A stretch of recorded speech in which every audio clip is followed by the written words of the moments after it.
La justificación es el acontecimiento más importante de toda la historia de la humanidad. No hay duda. No hay un acontecimiento en la historia del hombre, no habrá hasta la resurrección de los muertos más trascendente para este mundo, para el hombre y para todas las cosas creadas.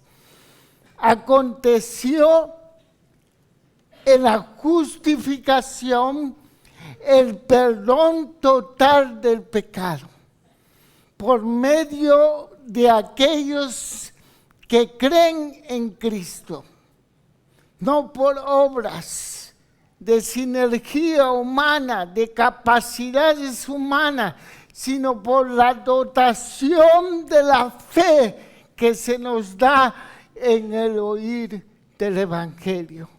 Acontece en la justificación el perdón total del pecado del hombre. Se expresa en esta imagen verbal. Recuerden que las imágenes verbales de la escritura, principalmente las escrituras bíblicas, son pictóricas, no son conceptuales. Por eso nosotros nos cuesta entender lo revelado en una forma superficial, a veces de lectura. En nuestras palabras perdemos el matiz y lo relevante y luego impactante que es el registro de los autores sagrados, movidos por el Espíritu Santo para registrar el movimiento de Dios, el deseo de Dios para la iglesia, para comprender la maravillosa obra en la cruz. Por eso necesitamos entenderla desde su trasfondo histórico. Pablo escribe a unos receptores que tenían experiencia a través de ese lenguaje que usa, el griego, el hebreo, el arameo, lenguajes muy diferentes.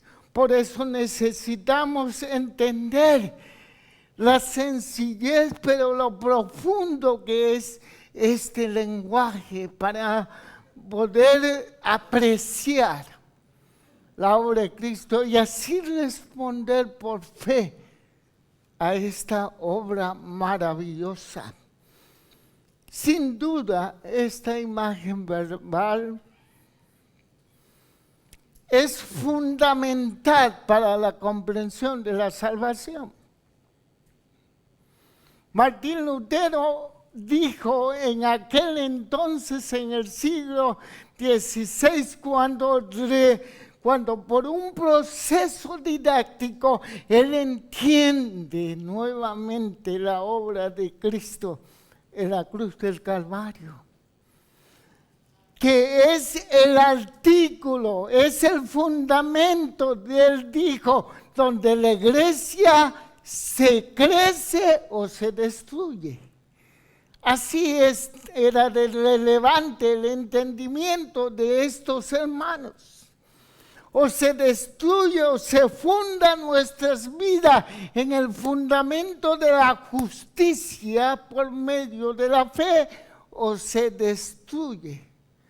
O se hace otra cosa que no sea la iglesia de Jesucristo.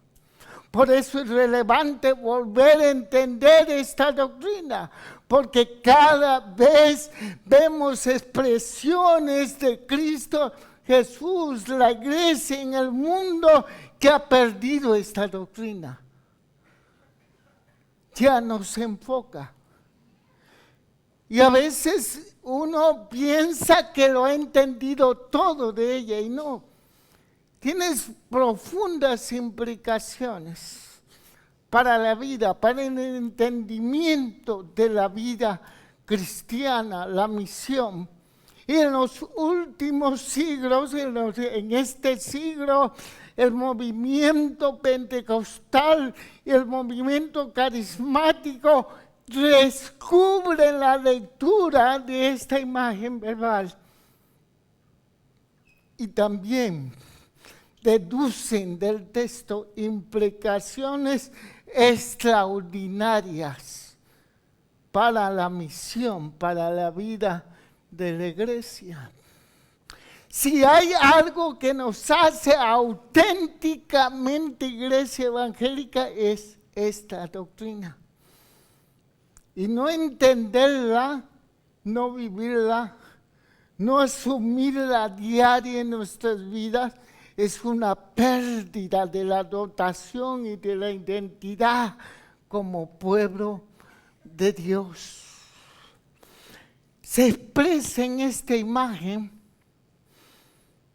y nos trata de decir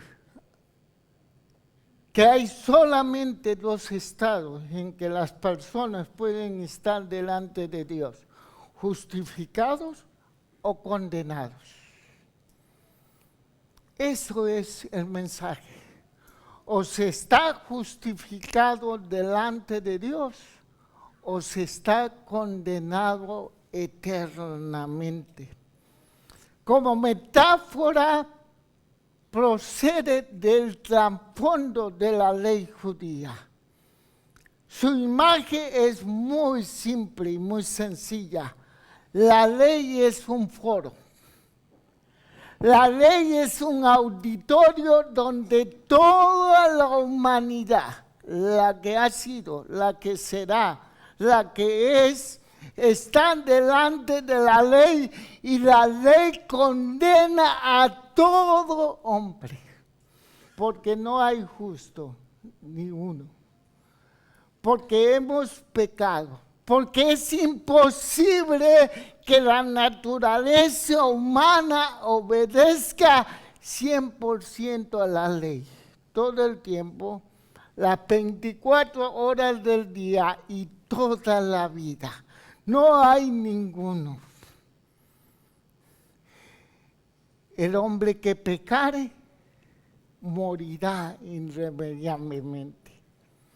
Si desobedeces un mandamiento, un momento de tu vida, estás frito delante de Dios. Frito, ¿suena bien? Un huevo frito. Estamos condenados. Ese es el foro. Pero ahí, en este foro, en esta imagen, Dios, Jesús trae su justicia y Dios imputa, otorga la justicia de su Hijo, que obedece 100% todo el tiempo la ley y muere bajo la ley para darnos justificación delante de la ley. Esa es la imagen. Pablo usa otras distintas imágenes para darnos el puzzle completo de la obra del Padre en Cristo. Es importantísimo. Para Pablo no se puede vivir lo que no se entiende. Por eso nunca es cansino o cansado regresar a estas doctrinas fundamentales básicas. A veces nosotros queremos temas sensacionistas y a veces movimientos carismáticos siempre andan buscando cosas nuevas, espectaculares, para poder atraer a grandes públicos, y en eso olvidamos la esencia del Evangelio. Tenemos que regresar, y yo estoy celebrando como el pastor Dani está regresando. ¿No han visto a Dani que está regresando a cosas tan fundamentales, pero tan importantes? El último sermón le dije, le has dado un golpe de estado a una teología. Se la cargó toda en su sermón. todo el orgullo humano, porque hay teología que estimula el orgullo y la soberbia humana. Y mi respeto, no se dio cuenta, pero le dio un guamazo. Eso pasa cuando regresamos al texto bíblico y nos libera, nos hace descansar en la extraordinaria obra del Señor. Pablo usa muchas imágenes como la redención, que es la imagen del contexto del mercado donde se libera a los esclavos por el precio.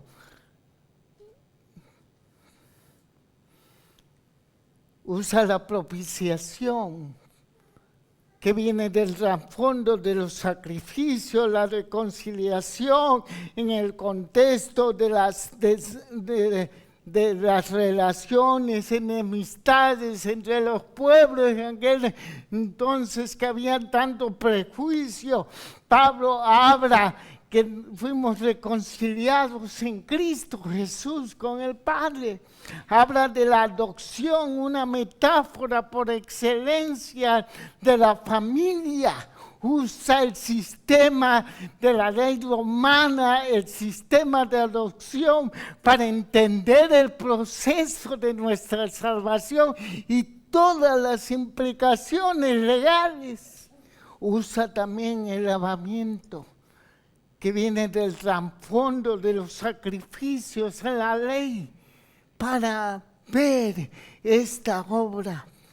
Lutero afirmaba que la carta de los romanos tiene la finalidad de destruir, de deshacer, de desbaratar toda nuestra sabiduría humana, toda nuestra justicia de la carne, toda sinergia humana, todo mérito para alcanzar una relación con Dios. Eso concluye Lutero en su famoso comentario a la carta de los romanos. Esta carta destruye toda nuestra sabiduría para entender la sabiduría de Dios. En el capítulo 5, en el versículo 1 que leímos, hermano, de la epístola, Pablo desarrolla la certeza de un nuevo estado que tienen los creyentes, subrayando varios datos positivos de la justicia por fe, que permite empoderarnos como comunidad cristiana.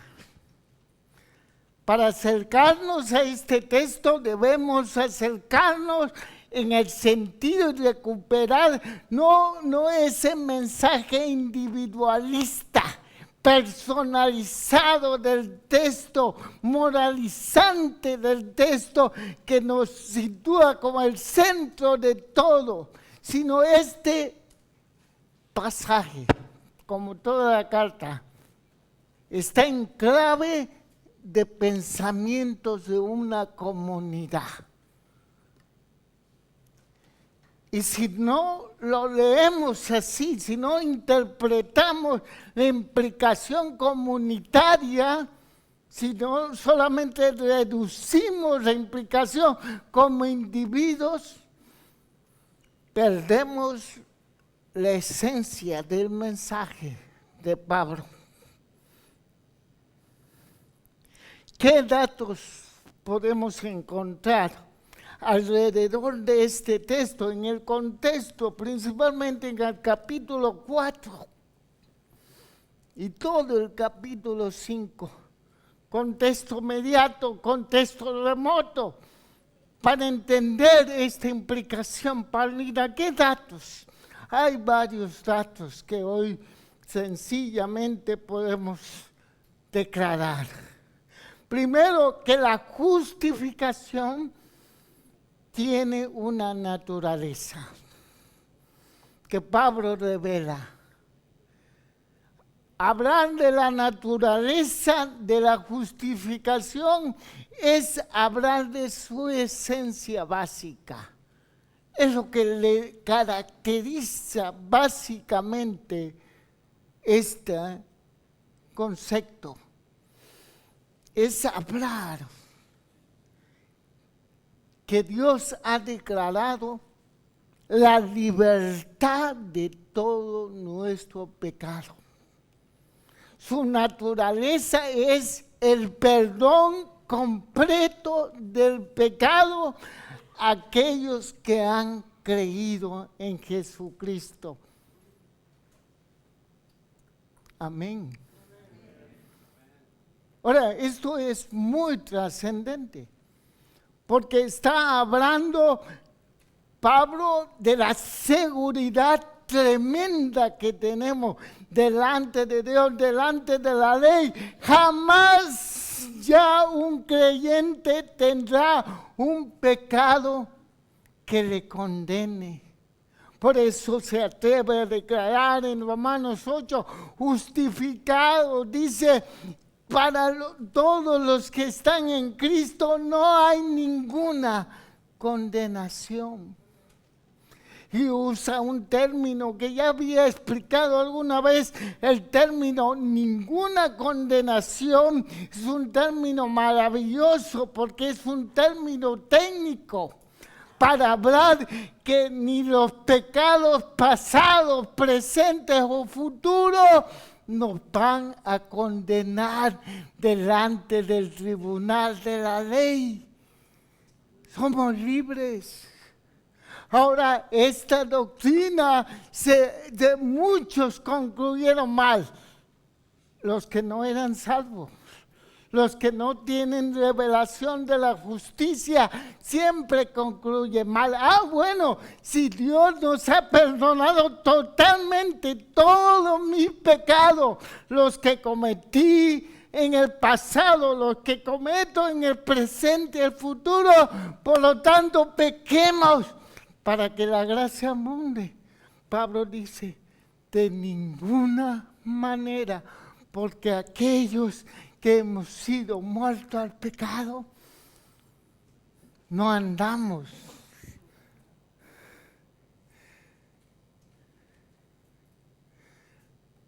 Esta es la seguridad, la esencia, la naturaleza.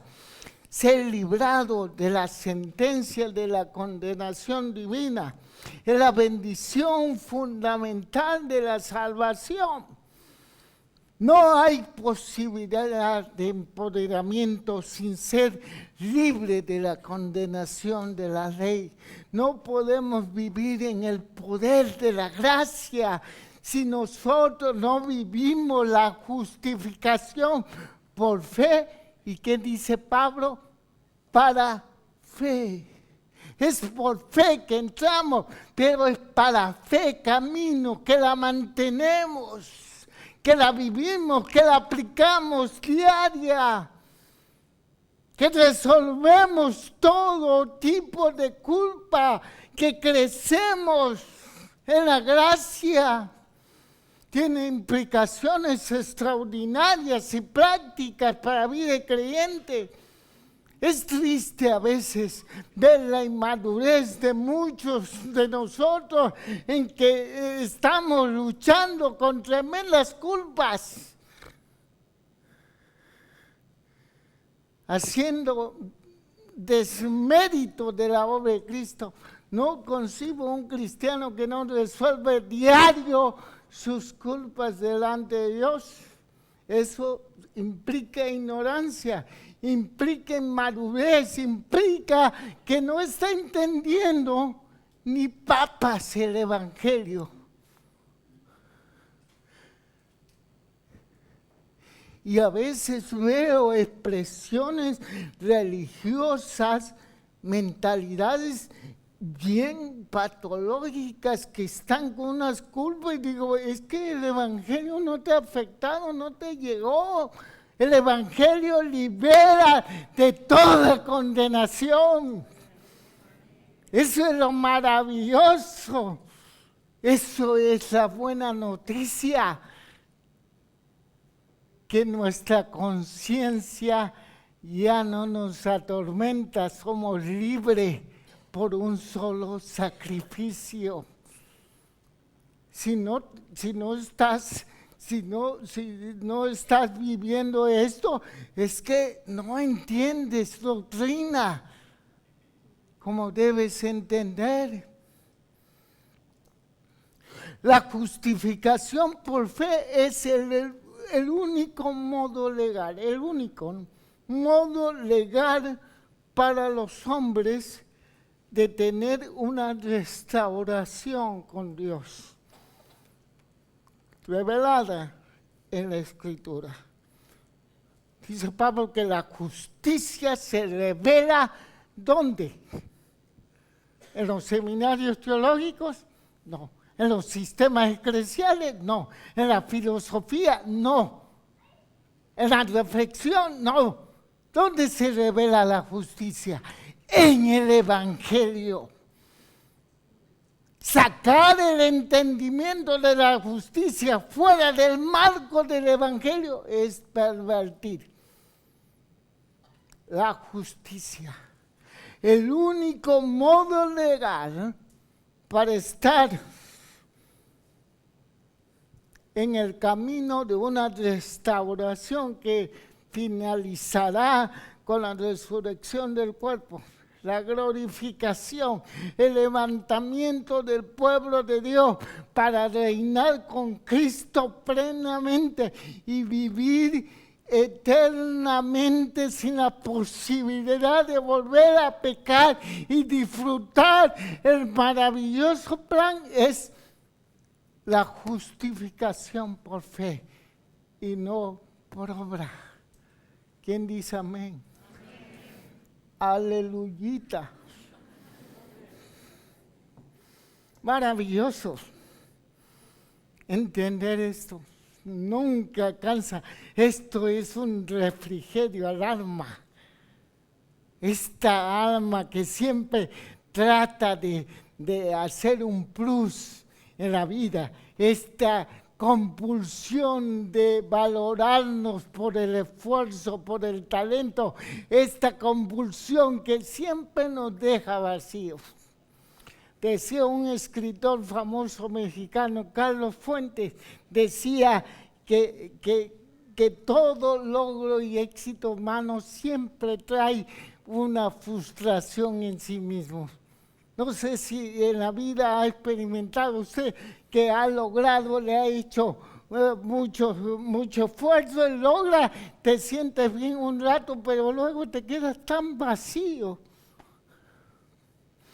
Pero cuando uno descansa en Cristo Jesús, en su obra, el hombre es un ser agradecido profundamente y puede vivir una vida, un estado de empoderamiento extraordinario. Es lo maravilloso del Evangelio. ¿Qué otros datos tiene el contexto? Que la justificación tiene una base. Acerquémonos al contexto. Romanos 4, 1.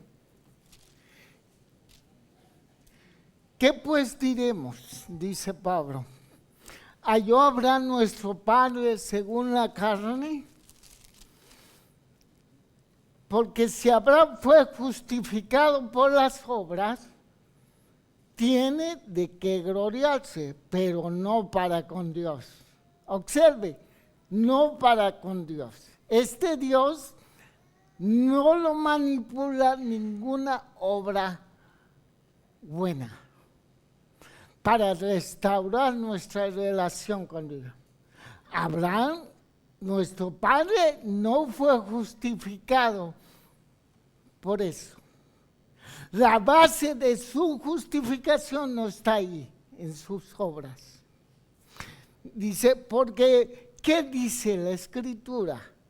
Creyó Abraham a Dios y le fue ¿qué? Contado por justicia. Pero el que obra no se le cuenta el salario como gracia, sino como deuda. Mas el que no obra, sino cree en aquel que justifica al impío, la fe es contada por justicia. La única base para la justificación nuestra es la justicia de Cristo. ¿Qué es la justicia de Cristo? Es su obediencia total a la ley. Él es el único que obedeció totalmente a la ley todos los días de su vida, y por esa obediencia se dio como sacrificio para resolver nuestra culpa. La base no está en nuestras obras. La única base de nuestra justificación, del hecho que Dios te declara justo delante de la ley, es la justicia imputada a tu cuenta, a mi cuenta, de Cristo Jesús. Abraham, como hombre pecador, se nos da como un ejemplo narrativo. 330 años antes que la ley viniera al pueblo de Dios, Abraham fue justificado por fe. En el contexto usa también a David en el argumento paulino, que 500 años después de la ley, también él tiene justificación de su pecado por el mismo método, por la fe. ¿Qué significa contar como justicia? Es el hecho que Dios acredita al pecador su propia justicia revelada en Cristo, en la vida de Cristo, en la obediencia de Cristo. Es un término contable, usa Pablo, helénico, de la contabilidad pública. Alguien pone a favor. Yo decía, trataba de ilustrar esta mañana con nuestros hermanos, es como, no, a veces muchos cristianos piensan equivocadamente de esto. Es como si la mitad de ustedes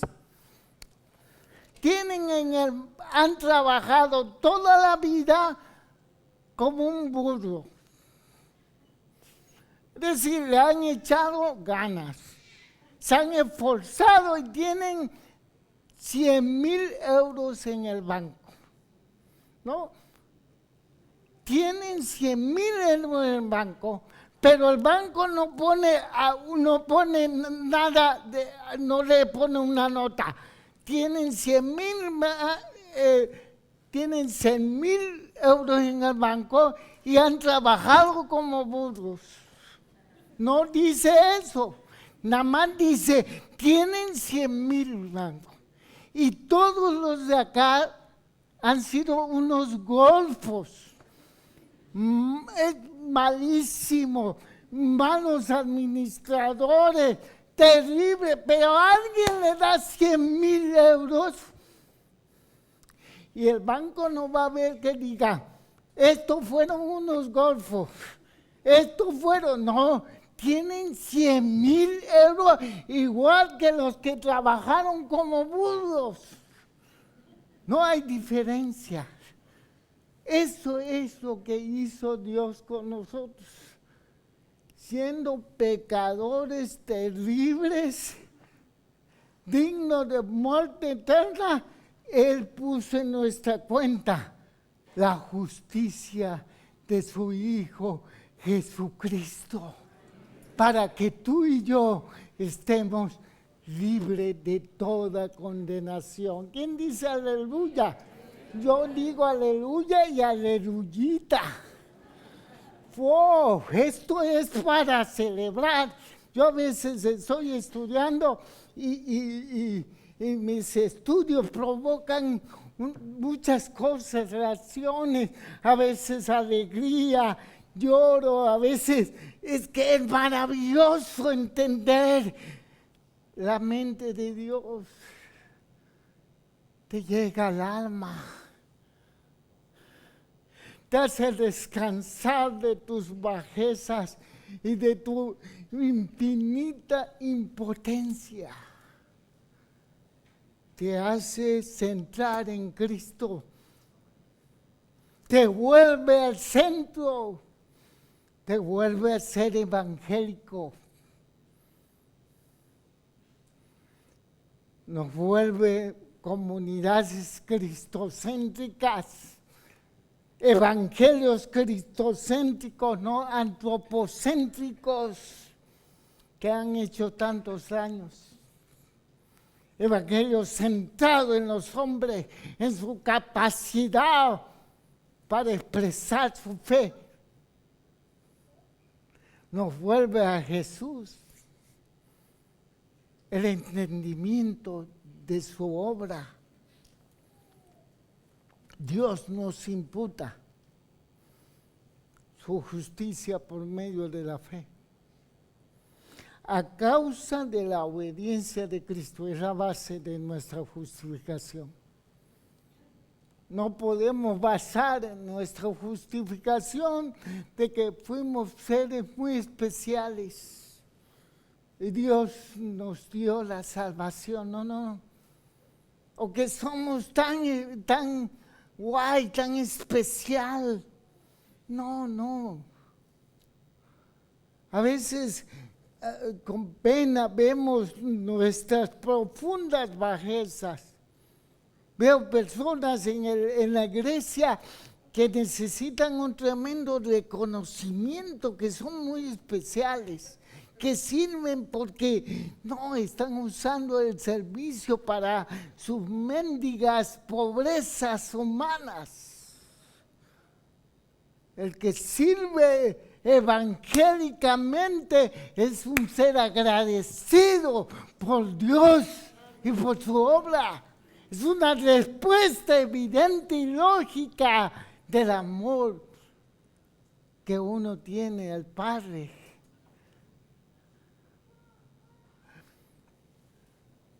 La justicia de Cristo, concebida bajo la ley, le es imputada al creyente. Mire el versículo 22. Por lo cual también su fe le fue contada por justicia. Imputación. Entender este concepto cambia vida. Es dar, es acreditar. La imputación no es una transacción meramente legal. No nos convierte justo. Nos da identidad de justicia, que es otra cosa, delante de la ley de Dios, delante de Dios. Nos posiciona legalmente. Su base teológica está en Levítico 16, 21, 22, cuando el sacerdote es una imagen de cómo Dios va a resolver la culpa del pueblo. Dios usa simbólicamente el sacerdote, impone sus manos a un animal y lo libera en el desierto. Lleva lejos el pecado de la comunidad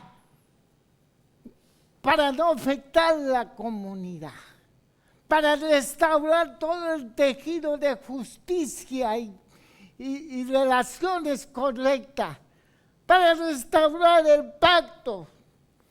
Lleva el pecado alejado. En esa imputación hay una transferencia El sacerdote simboliza la transferencia de todo el pecado, pero también el animal transfiere su perfección. No le hace perfecto, pero le cambia la identidad.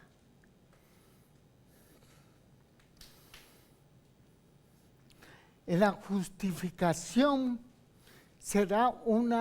no será una transformación interna en nosotros, pero sí se otorga un cambio de identidad, de injustos, de impíos, de pecador, a hombres y mujeres justas por la fe en Cristo Jesús. Maravilloso.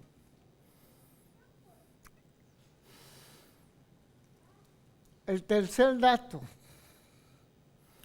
que la justificación tiene un método. Es solo por fe en Cristo. ¿Quiere Pablo decir que nuestra fe es nuestra justicia? No, no es nuestra justicia. La fe no es un mérito nuestro. La fe es también don. Un instrumento dado para aplicar la obra de Cristo. Él dice que la fe es lo que nos une a Cristo. Y todo lo que Dios hace por nosotros, está en Cristo Jesús. Y el hecho que estamos unidos por Cristo, por medio de la fe, la confianza en su obra, todos los beneficios de la gracia de Dios es para nosotros. Aleluya. Todo. Su justicia es mía. Su glorificación es mía. Su herencia, mía no, de nosotros.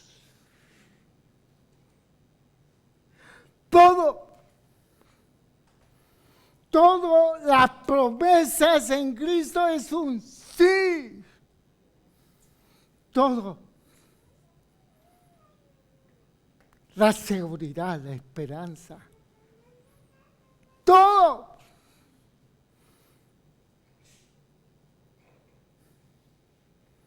No nos cambia internamente. El cambio interno es una respuesta de esta obra.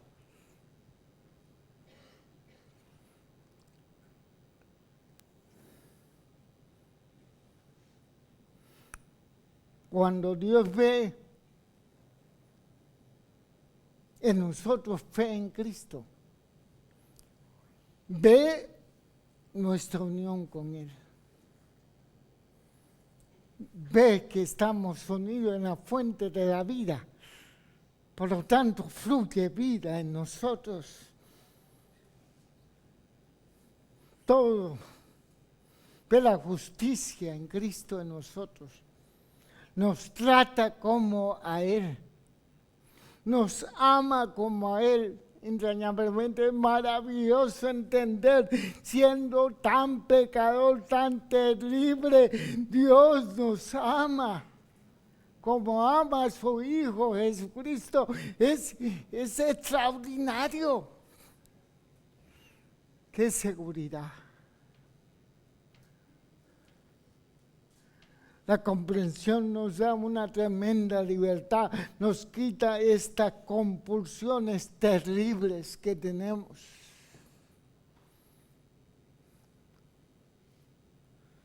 Y nos da un descanso, nos introduce a la gracia, como dice el versículo 2, pero por quien también tenemos entrada por la fe en esta gracia. En este sábado, este descanso de obras muertas. Maravilloso. Cuando el mundo centra, todo centra en la habilidad humana. El mensaje que no ha cambiado es que Dios quiere darnos descanso de nuestras obras y disfrutar lo que Él ha planeado en la vida. Este es un camino radical, es el camino del Evangelio. Los seguidores tienen un camino radical, reconocer su tragedia y su derrota y su profunda incapacidad sin Dios y reconocer que por la fe somos empoderados en Cristo Jesús. Y por último, que la justificación tiene resultados. Un siglo le llevaron a los grandes teólogos reformados a dejarnos extraordinarias reflexiones de las implicaciones de la justicia. Es extraordinario. Lamentablemente ya no, este mensaje no se predica y todas sus implicaciones. Pero hay una aquí nada más, muy, muy relevante para Pablo. ¿Qué produce esta verdad en la vida de la iglesia? Pablo dice, tenemos paz para con Dios. Así lo declara.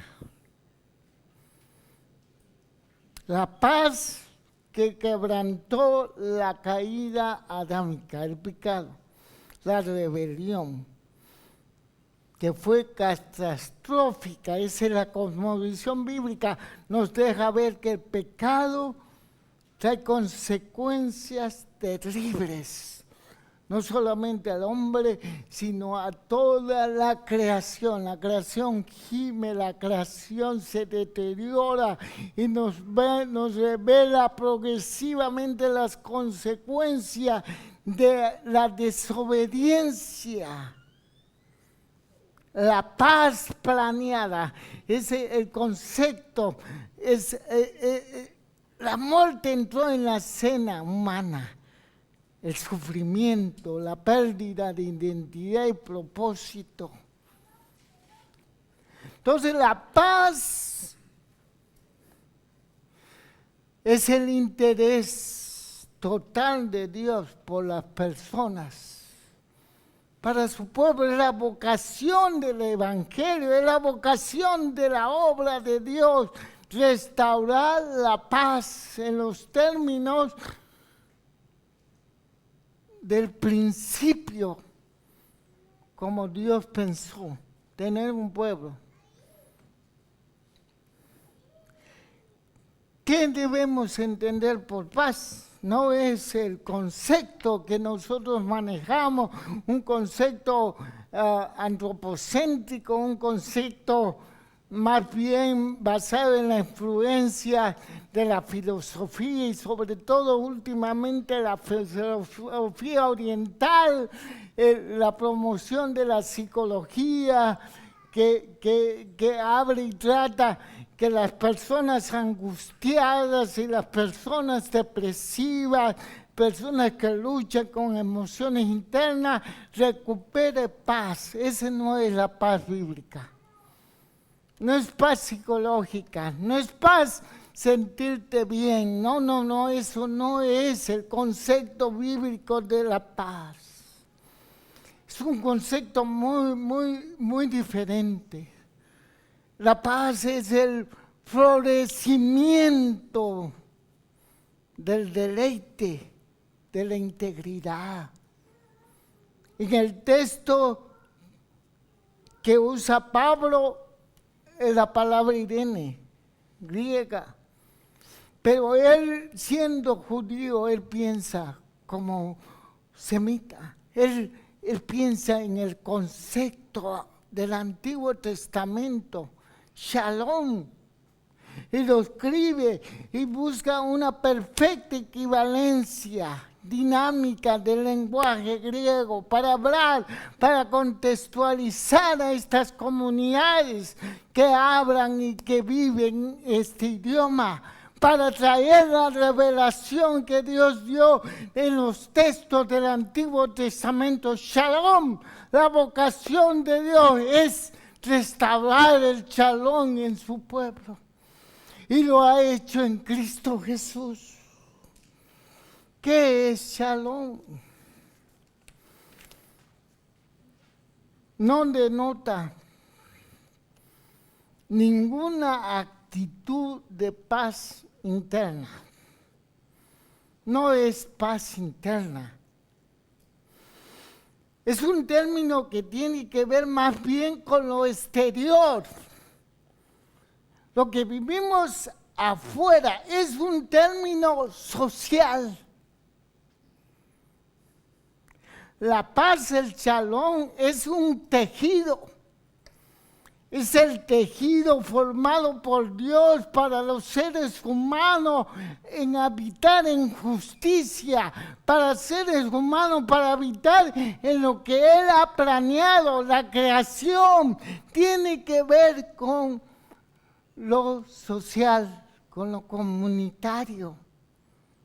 Cuando dice que estamos justificados y tenemos paz para con Dios, se refiere no al foro interno, sino a las relaciones que tenemos y vivimos. Shalom es la situación donde Dios satisface todas las necesidades naturales, espirituales, integrales. En otras palabras, es como deberían ser las cosas. Ese es el estado que entramos si mantenemos la justificación por fe. Tenemos un estado de paz. Dios nos ha metido nuevamente en esos tejidos que Él crea para traer el bienestar. Y no importa si en el contexto remoto del capítulo 5 dice que nos apartará del amor de Dios. No importa que hay guerra y no importa que hay problemas. Tenemos esperanza, estamos en paz, nos gozamos en las tribulaciones, dice Pablo. Qué paradójico. Pero es el hombre entendido que está en un nuevo estado. Tiene paz para con Dios, está en el lugar correcto para restaurar todas las cosas. Antes que el pecado afectara el tejido de justicia, plenitud y deleite de la creación,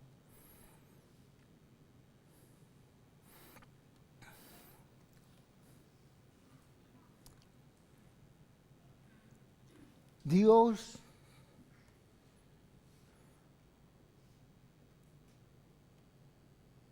no ha cambiado su deseo. Por eso en Cristo se ha propuesto restaurar una humanidad para restaurar todas las cosas, como deben ser las cosas. Esa es la vocación de la iglesia, esa es la vocación nuestra. Nuestra paz tiene que ver, tiene que premiar nuestras relaciones familiares, nuestras relaciones con todo el mundo, con la creación.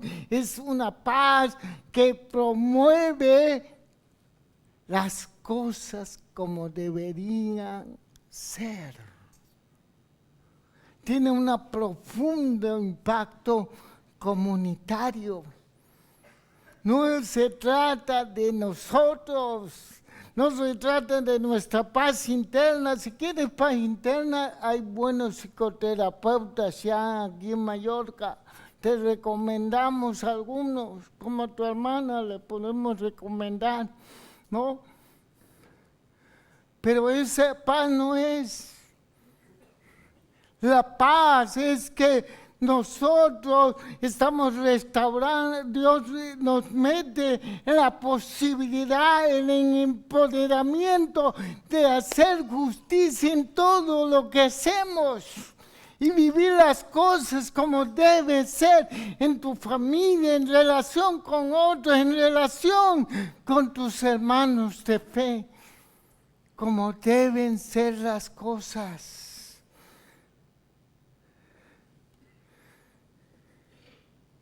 Es en un sentido el estado normal de las cosas. Los cristianos tenemos el poder para vivir el estado normal de las cosas.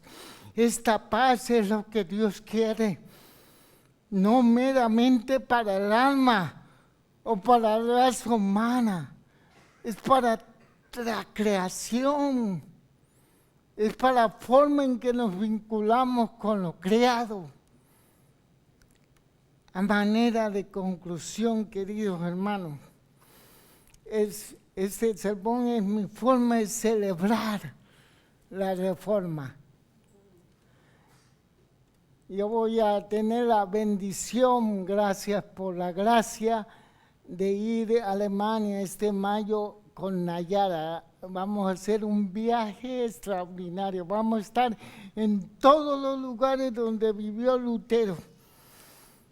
Y vamos a estar con gente conocedora de la historia y nos vamos a gozar, comer unos buenos quesos alemanes y bueno, estar, wow, y esa es la forma de celebrar que el Señor soberanamente usó a estos hombres para darnos un entendimiento nuevamente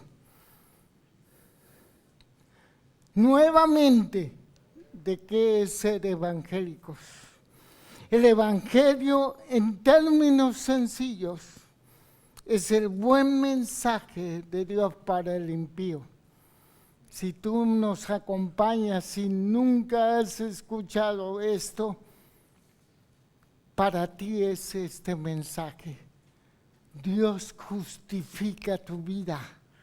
Dios te libera del pecado totalmente.